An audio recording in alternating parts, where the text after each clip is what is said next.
Dans l'univers de One Piece, les mers du Nouveau Monde sont dominées par 4 pirates légendaires. Les empereurs, puissants, craints et influents, ils règnent sur des territoires immenses et sont presque intouchables, même pour la marine et le gouvernement mondial. Mais qui sont ces légendes des mers? Qu'est-ce qui fait d'un pirate l'empereur?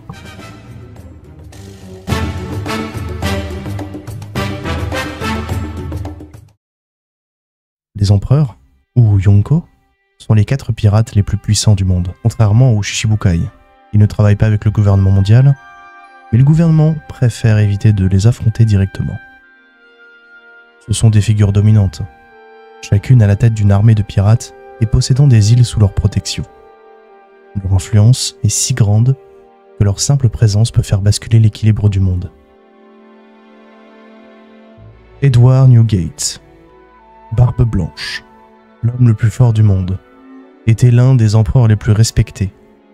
Son équipage, sa puissance et son fruit du démon, le Gura Gura no Mi, faisaient de lui un véritable monstre, capable de provoquer des tsunamis.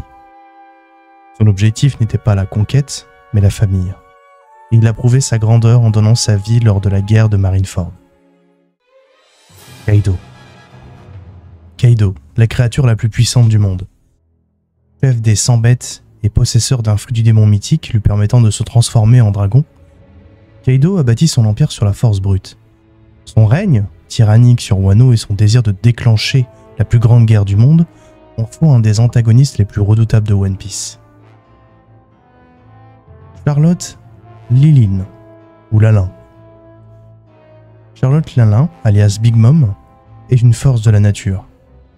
Avec son fruit du démon, le Suru Suru no Mi, elle peut manipuler les âmes et se créer une armée d'objets vivants.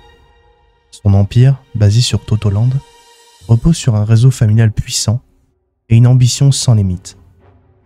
Mais derrière sa gourmandise et sa folie se cache une stratège redoutable. Shanks. Enfin, Shanks, le plus mystérieux des empereurs. Ancien membre de l'équipage de Roger et mentor de Luffy, il est la preuve qu'on peut être un monstre sans fruit du démon. Sa simple présence suffit à arrêter des guerres, et son acquis est si puissant qu'il domine même les plus forts. Quelle est sa véritable ambition? Seul l'avenir le dira. Les empereurs ne sont pas juste des pirates, ce sont des légendes vivantes. Mais un jour, Luffy et sa génération prendront leur place. Qui sera le roi des pirates? Dites-moi dans les commentaires quel est ton empereur préféré et pourquoi. N'oublie pas de liker et de t'abonner pour plus de vidéos One Piece. Je vous fais des gros bisous, c'était Bandoulf. Au revoir.